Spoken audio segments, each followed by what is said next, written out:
After studying this module, you shall be able to know, number 1, what is economic development? How entrepreneurship helps in economic development? What are the various types of entrepreneurs? How women entrepreneurs help in economic development? How are they different from men entrepreneurs? How are Indian women entrepreneurs different from other foreign women entrepreneurs? How are rural women entrepreneurs different from urban women entrepreneurs in India? And how entrepreneurship can help economic development in India? You see, economic development is often defined as a process in which the real per capita income of a nation increases over a period of time. But then, the question arises that what causes this development? There are innumerable factors that cause the economy of a country to develop, and entrepreneurship is one among them. According to Schumpeter, economic development consists of employing resources in a different way in doing new combination of means of production. Hence, it is the entrepreneur who locates ideas and puts them into effect in the process of economic development. Hence, the entrepreneur becomes the agent of change in society. I shall now see how entrepreneurship causes economy to grow and how various types of entrepreneurs contribute to a country's economic development. So firstly, I would like to take up the concept of entrepreneurship, a determinant of economic development. That is how entrepreneurship has helped in creating economic development in a country. You see, in the beginning of the development era, the attitude of classical economists was very cold towards the role of entrepreneurship in economic development. You must all have heard about Adam Smith. He was a classical economist, a very famous one, who did not assign any significance to entrepreneurial role in economic development. According to him, capital formation was the main determinant of economic development, and this largely depended on the ability of the people to save more and invest more in a country. So it was not at all entrepreneurs who helped in economic development, rather it was the ability to save and invest, or what we call capital formation, which led to economic development. Another economist, David Ricardo, identified only 3 factors of production, namely land, capital and labor, among which the entire produce is distributed as rent, profit and wages respectively. According to him, profit leads to saving of wealth, which ultimately goes to capital formation. Thus, both Smith and Ricardo ignored the contribution of entrepreneurship in economic development.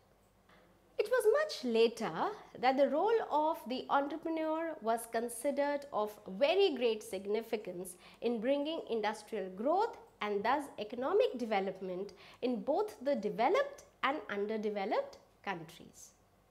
It has been realized that for achieving the goal of economic development, it is necessary to increase entrepreneurship in the country.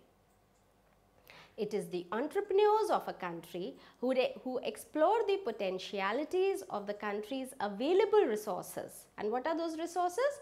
Land, labor, technology and capital. These entrepreneurs use the resources and produce goods and services out of them.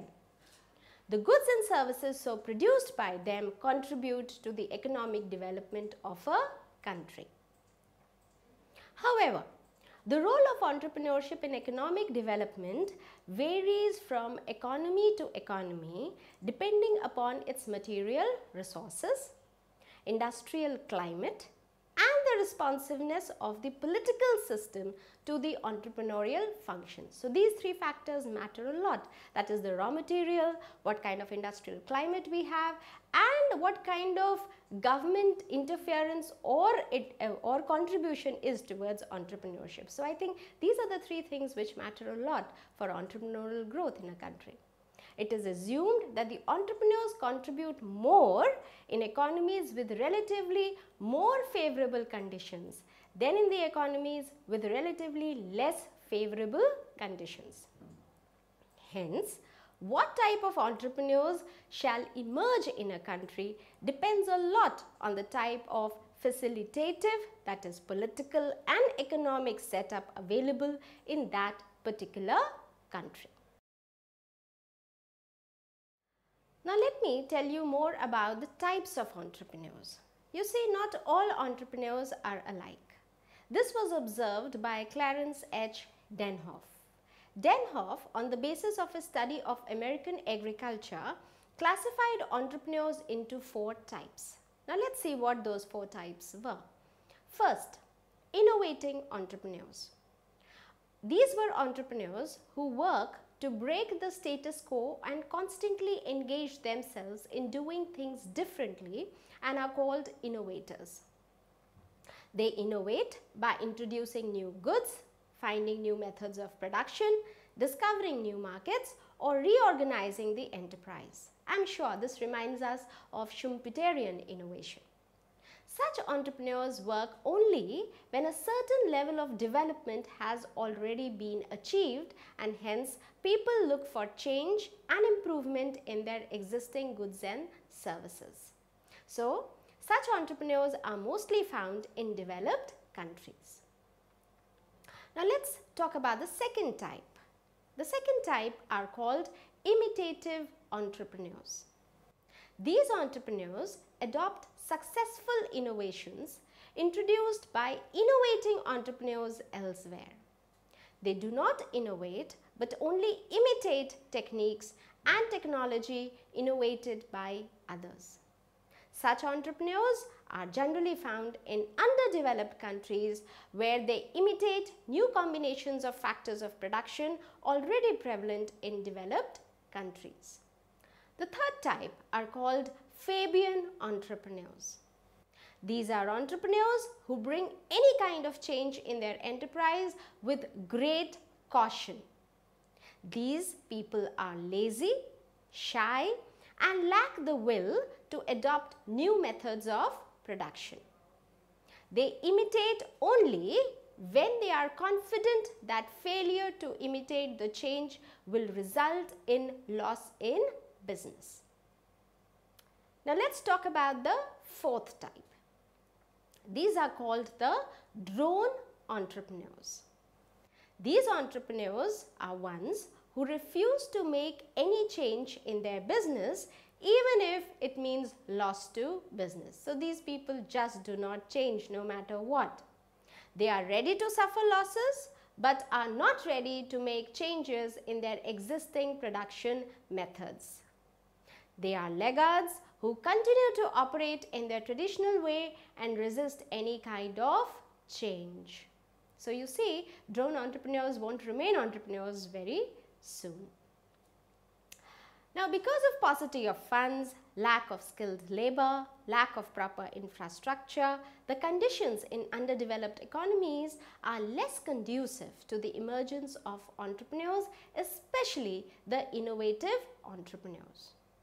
In developing and underdeveloped economies, non-innovative entrepreneurs like the imitative, Fabians, and drones are generally noticed. Entrepreneurs in such regions are not innovators but are imitators who copy the innovations made by the innovative entrepreneurs of the developed countries. As imitation requires lesser funds than innovation, therefore, it is considered that developing countries have more of imitative entrepreneurs. Also, due to lack of funds and infrastructure, the entrepreneurs in developing nations launch their enterprises on a small scale.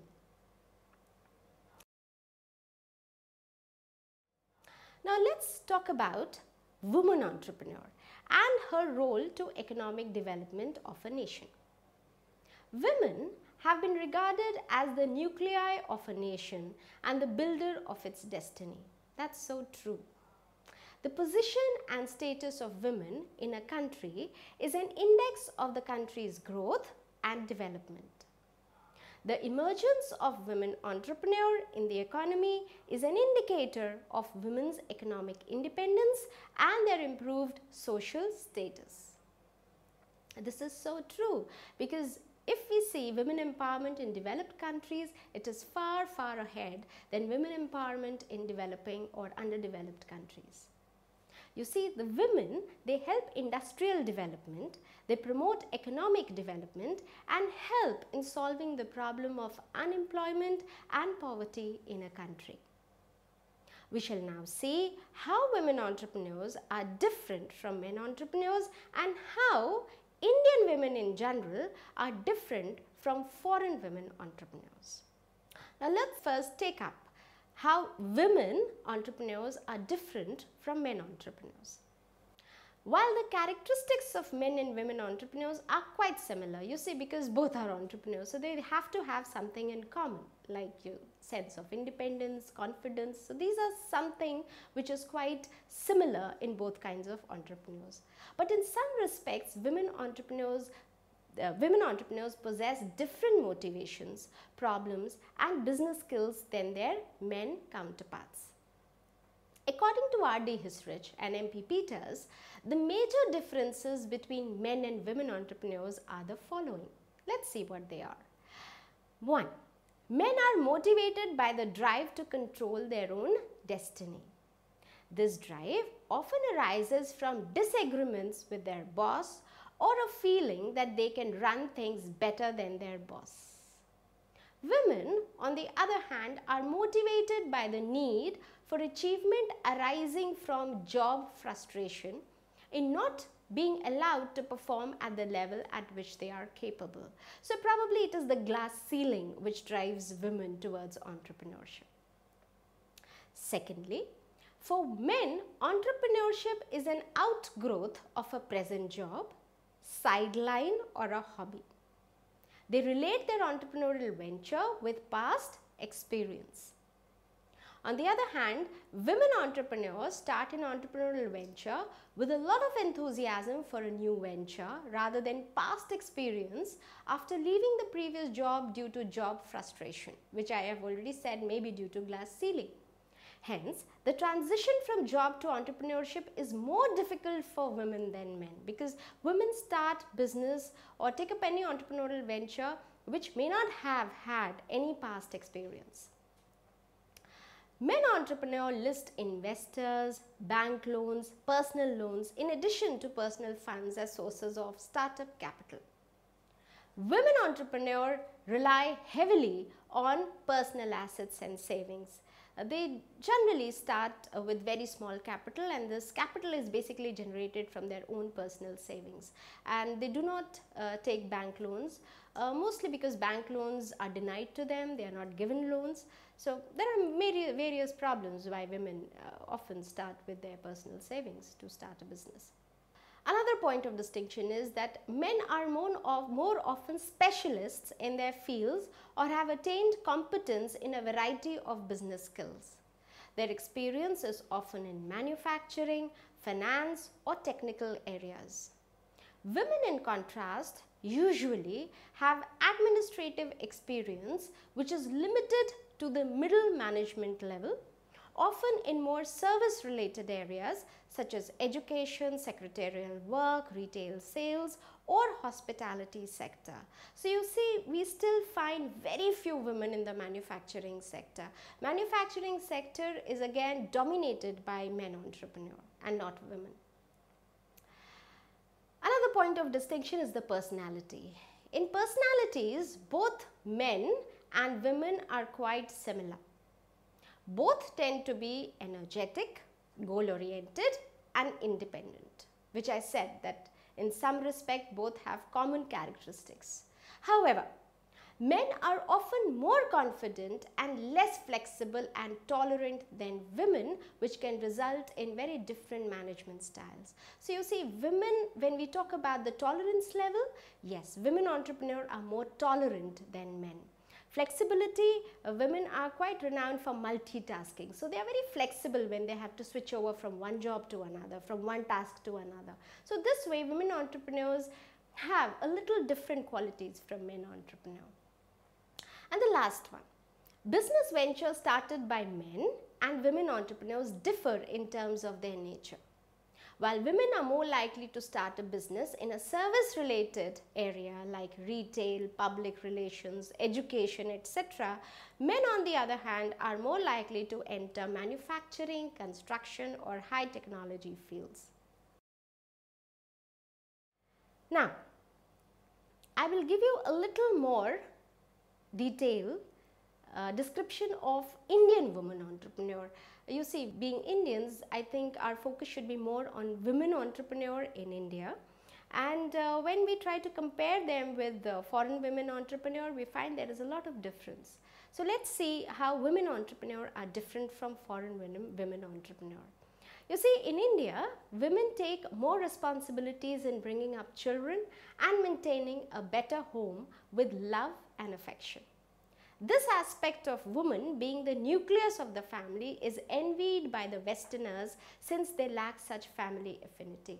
You see, in Western society, mostly we have nuclear families. In India, of course, in cities and in urban metropolitan cities, we do find nuclear families, but still in India, which comprises of majority of the rural population, we still find joint family setup.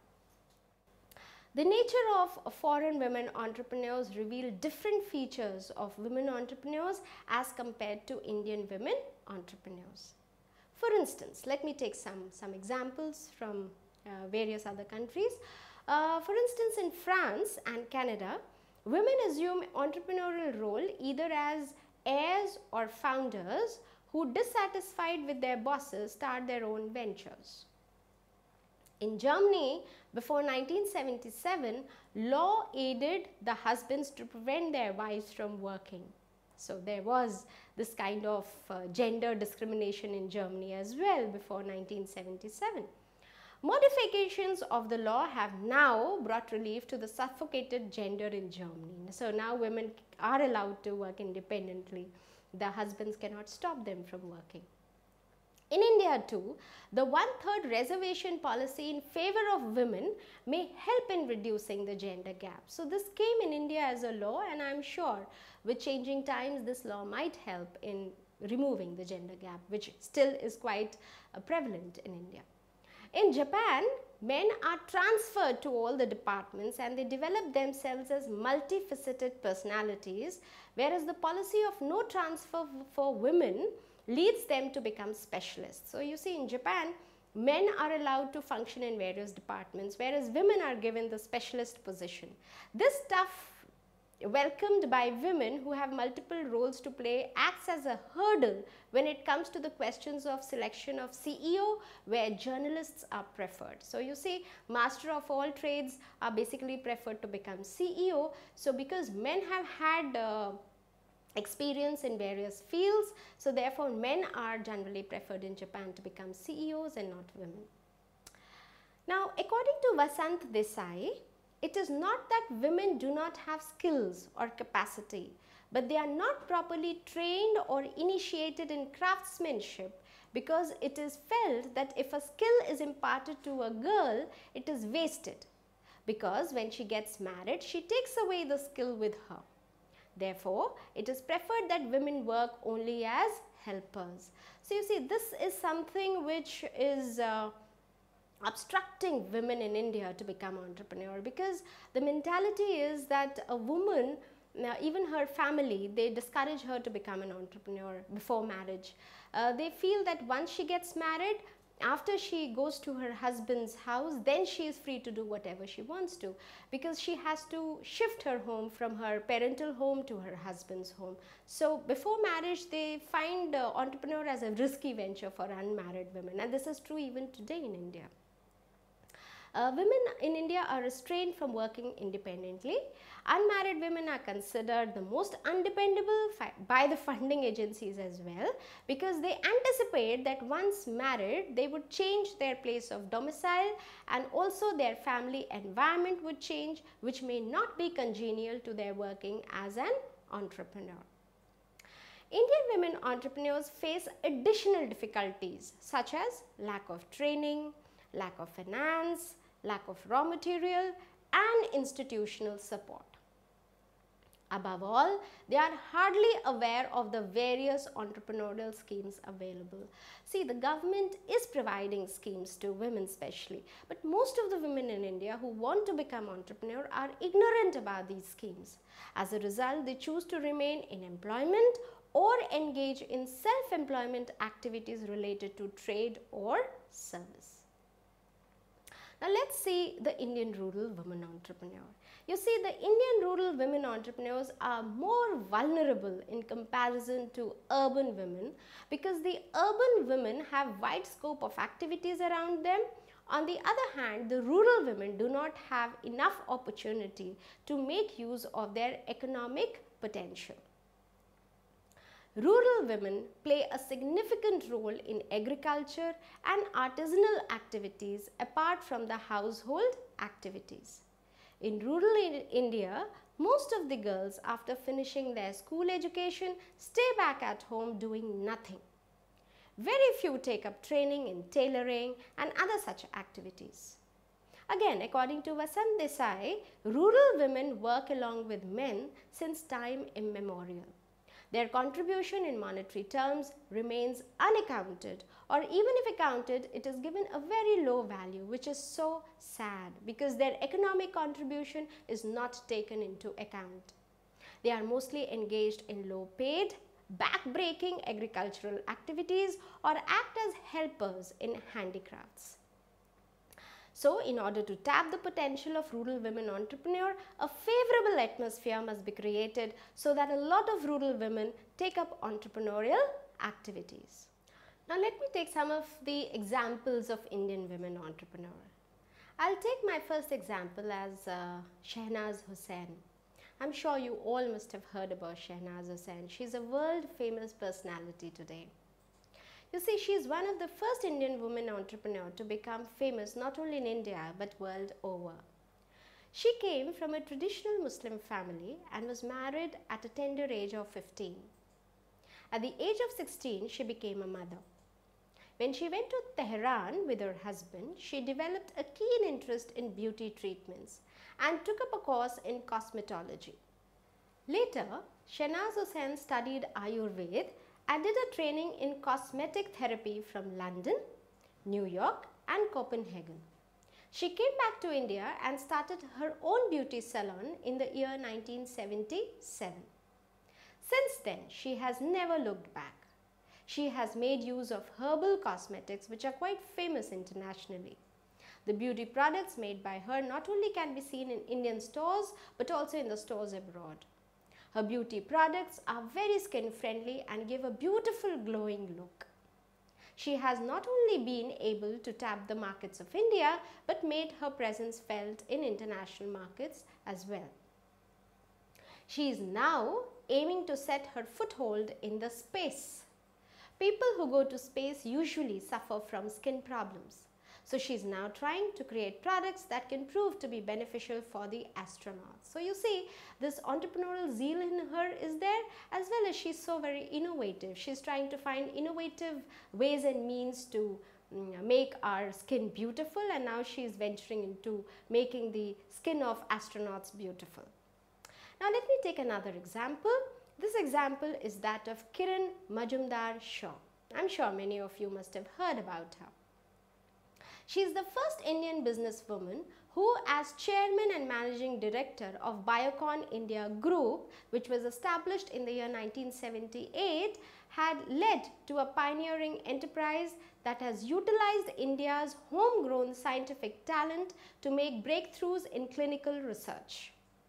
Majumdar-Shaw was a daughter of a brewmaster for India-based United Breweries, and so she wanted to follow her father's footsteps. She earned an undergraduate degree in zoology from Bangalore University in 1973 and a graduate degree in brewing from the University of Ballarat, Melbourne in 1975.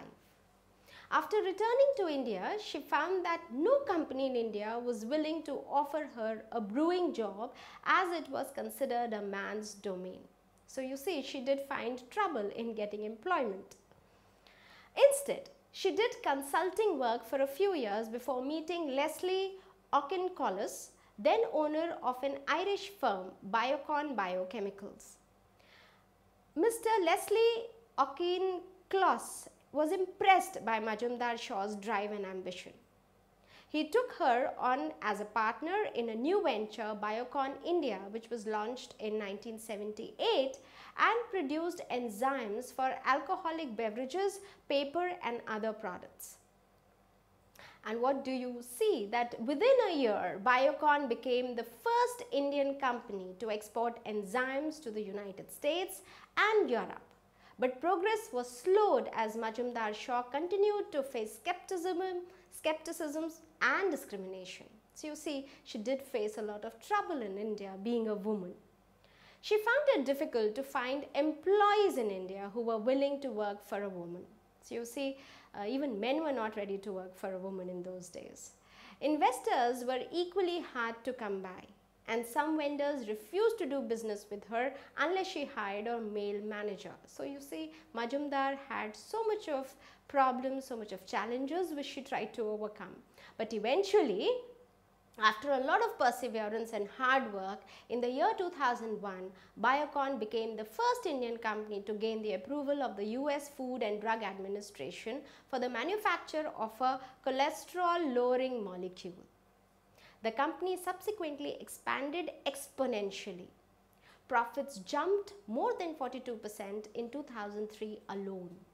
Over the years, Biocon has continued its trailblazing work with the testing and development of the world's first orally consumed insulin product among its most notable undertakings. So you see, Majumdar Shaw is one of the best examples for India and world across who has made a breakthrough in a man's domain. Now let me tell you about the entrepreneurship and economic development, how entrepreneurship has helped economic development in India. In the Indian context, lack of entrepreneurship is often regarded as a limiting factor for the acceleration of the process of industrialization. In India, the entrepreneurs are not necessarily innovators but are imitators who copy the organizational type, technology and products of innovations from developed countries in Europe and America. India has a plethora of economic problems and entrepreneurship is seen as a panacea for all these problems. Entrepreneurship not only contributes in industrial development but also solves the problem of unemployment, backwardness, concentration of economic power and diversion of profits from traditional avenues of investment. Hence, entrepreneurial promotion is a must for a developing country like India.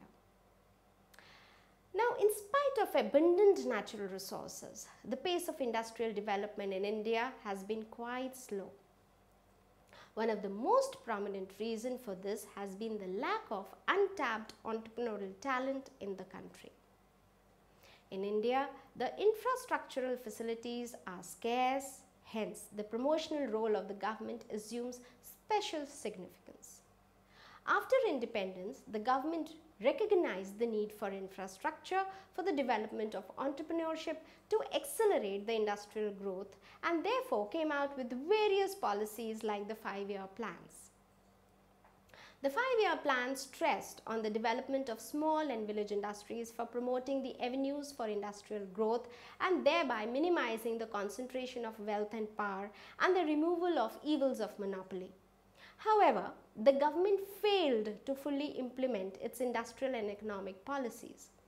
It focused primarily on providing financial and physical facilities with the illusion that there will be an automatic flow of entrepreneurs if such facilities are provided to them.